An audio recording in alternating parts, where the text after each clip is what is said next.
Dr. Chitayi, tell us what the cause of mental illness is and what are the main symptoms.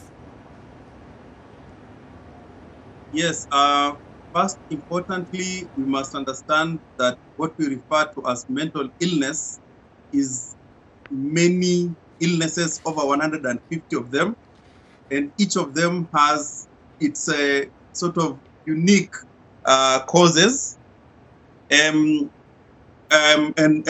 symptoms, and therefore it is quite important for us to first understand that. But generally, mental illnesses, the causes are classified into biological causes, psychological causes, and social causes. Biological causes are things like the genetics of the individual, what an individual has inherited from the parents, head injuries, infections that affect the head. Those are sort of fall into that biological aspect.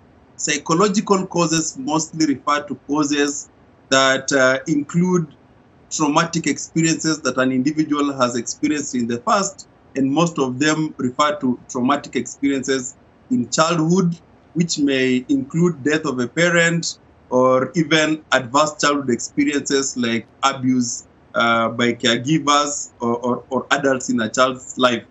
Then social causes include things like poverty and factors related to poverty like unemployment, issues of loss, be it loss of finances, loss of freedom, such as imprisonment, and divorce, and such like life events that are painful to the individual can contribute to mental illnesses. And with regard to symptoms, also the differences are apparent because of the differences in mental illnesses.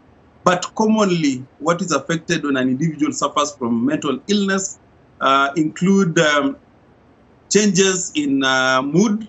So a person can either become overly sad or extremely happy to the extent that is out of step with what is normally expected or their previous disposition. And then we have changes in a person's thinking. So they can end up developing thoughts that are out of step with the individual's reality. So they may think that people, for example, are following them, or they may think of themselves as having great power or wealth that they do not have, that is totally out of step with their reality. And so because of these changes, one can also have changes in behavior. So they start behaving differently. Some people may isolate themselves in some illnesses, and in others, the individual may be overly social, but again, they may start behaving in a bizarre manner that is out of step with the expectations and the culture.